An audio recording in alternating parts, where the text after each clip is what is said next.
कृष्णाच्या हातामध्ये पांचजन्य शंख होता, की अर्जुनाकडेही शंख होता, पण कृष्णाचा शंख जेव्हा वाजला जायचा त्यावेळेस तिन्ही लोकांमध्ये त्याची गर्जना व्हायची.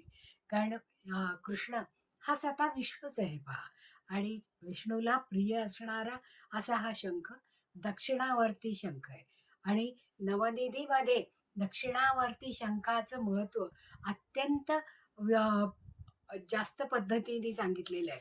आणि दक्षिणावर्ती शंख म्हणजे काय, रिद्धी आणि सिद्धी असलेला हा धनदायक असा, लक्ष्मी देणारा, मान आणि प्रतिष्ठा देणारा, सन्मान वाढवणारा, पद आणि उच्च पद देणारा, राजकीय उच्च स्तर, हे सर्व विशिष्ट पद्धतीने पूजा करून 5 दिवसासाठी जर आपण त्याची प्रतिष्ठापना केल्यानंतर आपल्या पूजेमध्ये किंवा धनत्रयोदशीच्या दिवशीच्या पूजेपासून भाऊबीजेपर्यंत जर आपण ते पूजेमध्ये ठेवलं तर त्याचं फळ आपल्याला अत्यंत चांगल्या प्रमाणात मिळतं.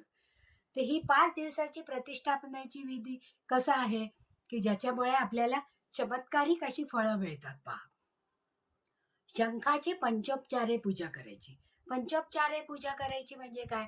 कच्चं निरसं दूध जे तापवलेलं नाहीये, ज्याच्यामध्ये स्निग्धांश म्हणजे साय जी असते की नाही, त्याचा अंश तसाच असतो पहा. मग असं हे कच्चं निरसं दूध आणि त्यांनी त्या शंखाला अभिषेक करायचा. त्याच्यानंतर कोमट पाण्याने अभिषेक करायचा आणि मग साध्या पाण्याने अभिषेक करायचा. त्याच्यानंतर त्याला चंदन लावायचं आणि चमेलीची किंवा मोगऱ्याची जी सुगंधित फुलं आहेत, ज्याच्यामुळे लक्ष्मी जास्त प्रसन्न होते पहा. म्हणून ही सुगंधित फुलं त्याच्या शंखावर व्हायची. त्याचप्रमाणे धूप आणि दीप दाखवायचा, म्हणजे उदबत्ती आणि निरांजन हे सुद्धा तुपाचं. आणि नैवेद्यासाठी एखादं फळ द्यायचं, म्हणजे नारळ दिला तरी सुद्धा चालतो, किंवा एखादं जे रसरशीत फळ आहे, ज्याच्यामध्ये रस आहे, मोसंबी, संत्री या अशासारखी जी फळं आहेत, त्याचा नैवेद्य जर दाखवला तर शंखाला तो जास्त प्रिय आहे.